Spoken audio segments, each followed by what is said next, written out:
Guys are very welcome back to my channel. कैसे हैं आप सब लोग? आई होप कि सब लोग अच्छे होंगे, तैयारी कर रहे होंगे। जिन्होंने एनएससी का पेपर देना है उनकी बात कर रही हूँ। जैसे कि आप सबको पता है कि एनएससी का exam has already been postpone और वो अब 5 तारीख को है। तो जो भी एनएससी की तैयारी कर रहे हैं उनको मैं ऑल द बेस्ट बोलूँगी। बात कर लेते हैं हमारे वीडियो के मेन टॉपिक की, जो कि है 2 टॉपिक्स। पहला टॉपिक ये कि क्या जो न्यूज़ अभी वायरल हो रही है कि वैकेंसीज एएफओ की बढ़ी हैं, क्या वो बात सच है या वो बात झूठ है। और सेकंड चीज़ कि एएफओ का जो रिज़ल्ट है, जो हमने मेंस दिया है, जिसके रिज़ल्ट की हम वेट कर रहे हैं, वो कब तक आएगा और इंटरव्यू हमारा कब तक हो सकता है। देखिए, जिन लोगों ने एएफओ दिया है, मुझे नहीं पता कि कितने स्कोर कर रहे हैं। बिकॉज जैसे कई बार होता है, बहुत बार होता है कि जो ये कोचिंग इंस्टीट्यूट्स होते हैं, जो बड़े यूट्यूब चैनल्स होते हैं एएफओ से रिलेटेड, ये डेटा एक्यूमुलेट कर लेते हैं और ये कट ऑफ का प्रेडिक्शन करते हैं कि कितनी कट ऑफ जाएगी। ठीक है, लेकिन इस बार कट ऑफ का प्रेडिक्शन कोई कर नहीं रहा सही से, क्योंकि मैंने बहुत, मतलब कि मैंने 4-5 वीडियोस देखी हैं कट ऑफ के रिगार्डिंग अलग अलग इंस्टीट्यूट्स की।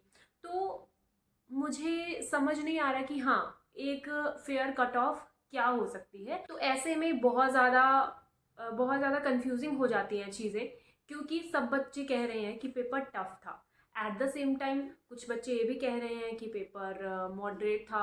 और जो कोचिंग इंस्टीट्यूट्स हैं वो ये कह रहे हैं कि कट ऑफ 35 चली जाएगी। कुछ कोचिंग इंस्टीट्यूट 35 कह रहे हैं, कुछ कोचिंग इंस्टीट्यूट 30 कह रहे हैं, 28 कह रहे हैं। तो अगर मैं अपनी मन की बोलूँ, वैसे शायद ये इसलिए हो सकता है क्योंकि मैंने कम अटेम्प्ट किए हैं। तो मुझे ऐसा लगता है कि मतलब 25 तक कट ऑफ जानी चाहिए यार, इसके आगे तो नहीं जानी चाहिए। बिकॉज बहुत टफ पेपर था। और एक रीज़न ये भी हो सकता है कि हमें पता नहीं चल पा रहा कि बच्चों ने कितना किया है। उसी से आइडिया हो जाता है कि कट ऑफ कितनी जा सकती है। तो कट ऑफ की अगर बात करेंगे तो कट ऑफ हमें पता चल ही जाएगी। बिकॉज जब मेंस का रिजल्ट आएगा तो पता चल जाएगा कि कितने वाला बच्चा नहीं हुआ है और कितने वाला बच्चा हो गया है, और वो बात करके कट ऑफ का अंदाज़ा हो जाता है। अब हम बात कर लेते हैं इस सिचुएशन को, जो चीज़ और ज़्यादा कंफ्यूजिंग बना रही है वो ये कि पीएनबी ने वैकेंसीज इंक्रीज सच में करी है या नहीं करी है। बिकॉज ये चीज़ बहुत ज़्यादा क्रूशियल फैक्टर होने वाली है कट ऑफ पे और बच्चों के सिलेक्शन पे। पीएनबी का एक आरटीआई वायरल हो रहा है, जिसने किसी ने आरटीआई डाला था पंजाब नेशनल बैंक पे, और उन्होंने उसका रिप्लाई किया है कि हमने जो है 750 वैकेंसीज एएफओ की रिपोर्ट करी हैं। तो जैसा कि सबको पता होगा, पहले पीएनबी ने 310 वैकेंसीज एएफओ की रिपोर्ट करी थी। तो अगर ये वीडियो सच होता है तो लगभग 440 वैकेंसीज और रिपोर्ट हुई हैं।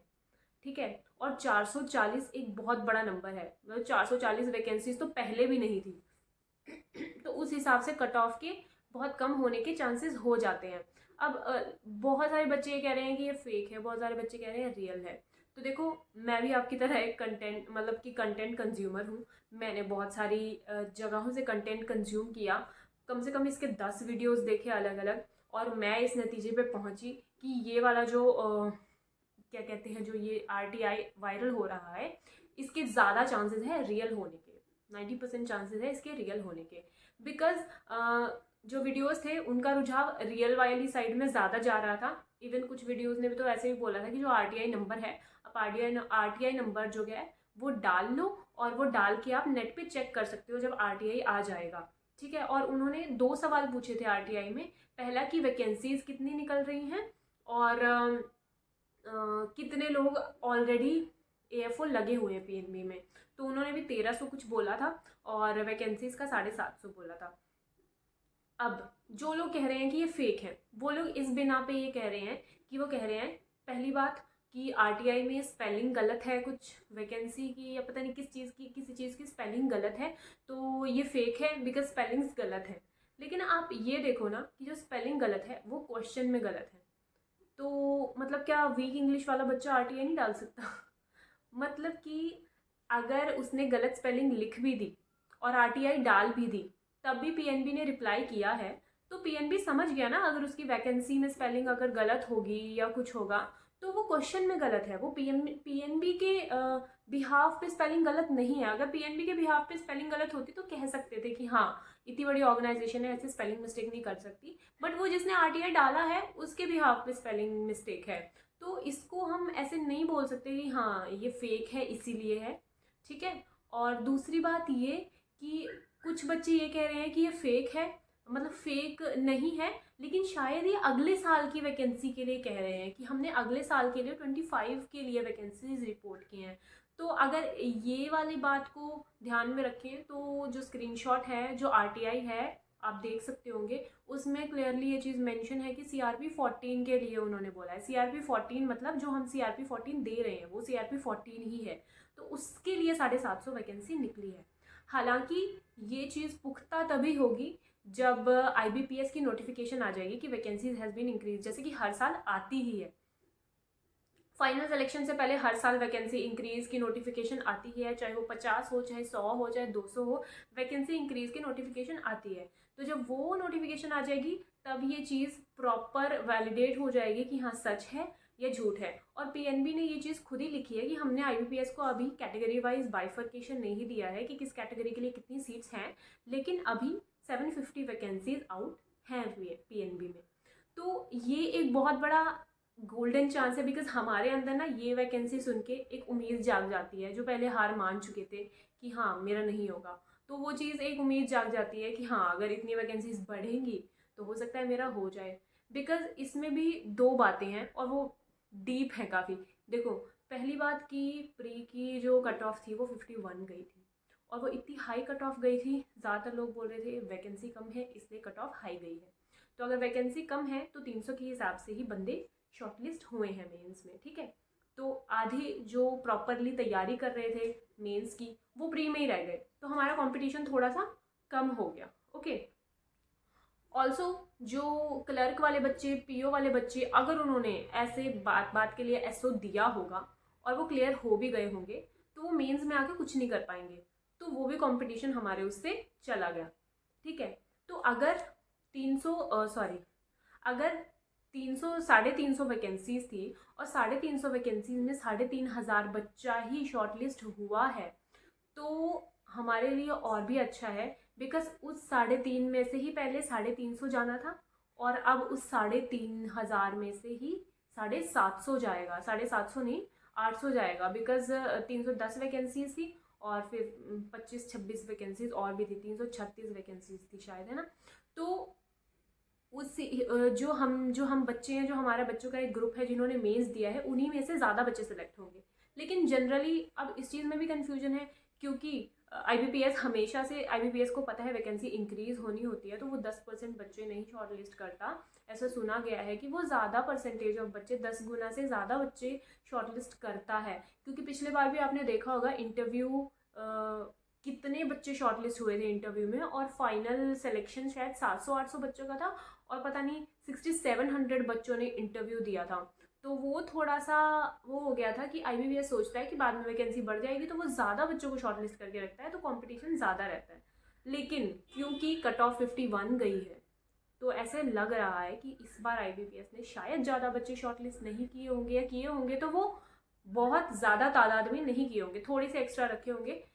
तो अगर ये सोचे तो उम्मीद मिलती है दिल को, और उम्मीद जब मिलती है तो नेक्स्ट क्वेश्चन ये आता है कि रिजल्ट कब आएगा मेंस का। मेंस हमारा 14 दिसंबर को हुआ था, आज 25 दिसंबर है, ऑलमोस्ट 11 डेज हैज़ पास्ड, ठीक है। अब आईबीपीएस की अगर हम पूरी हिस्ट्री देखें तो आईबीपीएस 15 दिन, 14 दिन ऐसे रिजल्ट निकाल देता था, लेकिन पिछले 1-2 साल से वो 20 दिन, 21 दिन, 23 दिन में रिजल्ट निकाल रहा है। प्री का भी आप देख सकते हो, 9 नवंबर को पेपर हुआ था, 3 दिसंबर को रिजल्ट आया था, ठीक है। तो ऑलमोस्ट 21, 22, 23 दिन बाद रिजल्ट आया था। इसी बिहाफ पे अगर हम मेंस का सोचें तो मेंस का रिजल्ट 11 दिन हो चुके हैं, तो ऑलमोस्ट 5 तारीख से 10 तारीख के बीच में आने के चांसेस हैं।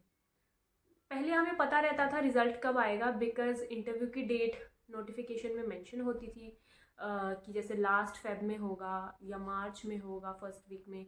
लेकिन इस बार वो भी नहीं मेंशन है, उसमें ये लिखा है कि रिज़ल्ट जो है वो जैन या फेब में आएगा और इंटरव्यू है वो फेब या मार्च में होगा। तो बहुत ही ज़्यादा कन्फ्यूज़न हो जाती है। लेकिन हाँ, मैं ये अंदाज़ा लगा रही हूँ कि रिज़ल्ट जो है वो 5 से 10 जनवरी के बीच में आ सकता है। और ये चीज़ बहुत अच्छी भी बात है बिकॉज जो बच्चे एनएससी की तैयारी में बिजी हैं, CWC FCI की तैयारी में बिजी हैं, उन्हें पता नहीं लगेगा इन दिनों में, क्योंकि हम पहले ही किसी और एग्ज़ाम की तैयारी कर रहे हो, उसमें दिन बड़ी फास्ट फास्ट बीत जाते हैं। तो वो फास्ट फास्ट दिन बीत जाएंगे और साथ में ही हमारा रिजल्ट भी आ जाएगा। और जब रिज़ल्ट आएगा तो फिर उसमें हमें इंटरव्यू डेट भी पता चल जाएगी। और इंटरव्यू डेट मेरे ख्याल से तो होनी चाहिए 10-15 दिन बाद ही रिज़ल्ट के। अगर 5 तारीख को रिज़ल्ट आता है तो इंटरव्यू की 20 तारीख डेट होनी चाहिए। लेकिन हम कुछ गेस नहीं कर सकते इस बार, क्योंकि इस बार उन्होंने पहले ही पेपर ले लिया है। तो हो सकता है कि रिज़ल्ट फेब में, इंटरव्यू फेब में भी हो, या हो सकता है इंटरव्यू मार्च में भी हो, लेकिन फेब में होने के, फेब फर्स्ट वीक में और जैन लास्ट वीक में होने के ज़्यादा चांसेस हैं। और अब सबसे बड़ा क्वेश्चन कि फाइनल रिजल्ट कब आएगा। फाइनल रिजल्ट 1 अप्रैल को ही आएगा। अगर 1 अप्रैल को ही फाइनल रिजल्ट लेना था तो पेपर क्यों पहले करवाया। तो IBPS की साइट पे ना 1 अप्रैल को ही लिखा है फाइनल रिजल्ट की डेट। IBPS की जो नोटिफिकेशन इस बार आई है उसमें 1 अप्रैल ही लिखा है, लेकिन बच्चे कह रहे हैं पहले आ जाएगा। But I don't know why उन्होंने इंटरव्यू की डेट नहीं बताई थी क्लियर, मेंस के रिज़ल्ट की डेट क्लियर नहीं बताई थी, लेकिन उन्होंने नोटिफिकेशन में रिज़ल्ट की डेट, जो फाइनल रिज़ल्ट आता है, हमारा सिलेक्शन होता है, उसकी डेट क्लियरली 1 अप्रैल बता रखी है। तो ठंडे होके बैठ जाओ, बहुत टाइम है रिज़ल्ट आने में। और ये चीज़ हमें कहीं ना कहीं दुख देगी बिकॉज हम जल्दी वेट कर रहे होते हैं कि कब रिज़ल्ट आएगा, कब रिज़ल्ट आएगा। बट चलो, हमें मेंस के रिज़ल्ट का वेट है फ़िलहाल, और वो होप्स हो कि जल्दी आ जाएगा। यही था आज की वीडियो में। जो NSC की तैयारी कर रहे हैं, अगर वो चाहते हैं मैं NSC के लिए कोई भी वीडियो बनाऊँ, प्लीज़ मुझे बताओ कि मुझे किस रिगार्डिंग वीडियो बनानी चाहिए, किस चीज़ के रिगार्डिंग आप इन्फॉर्मेशन चाहते हो, और उस रिगार्डिंग मैं फॉर श्योर आपको रिप्लाई करूँगी, वीडियो बनाऊँगी। और कैसी चल रही है NSC की तैयारी, मुझे सब कमेंट करके बताना। मुझे ये भी बताना कि कौन NSC की तैयारी कर रहा है, कौन CWC की तैयारी कर रहा है और कौन FCI की तैयारी कर रहा है। मैं फ़िलहाल NSC की तैयारी कर रही हूँ बिकॉज़ वो बहुत ज़्यादा पास है, उसके लिए ऑलमोस्ट 10 दिन रह गए हैं। तो चलिए, मिलती हूँ मैं आपको नेक्स्ट वीडियो में। टिल देन बाय, तैयारी करते रहिए, अपना ख्याल रखिए।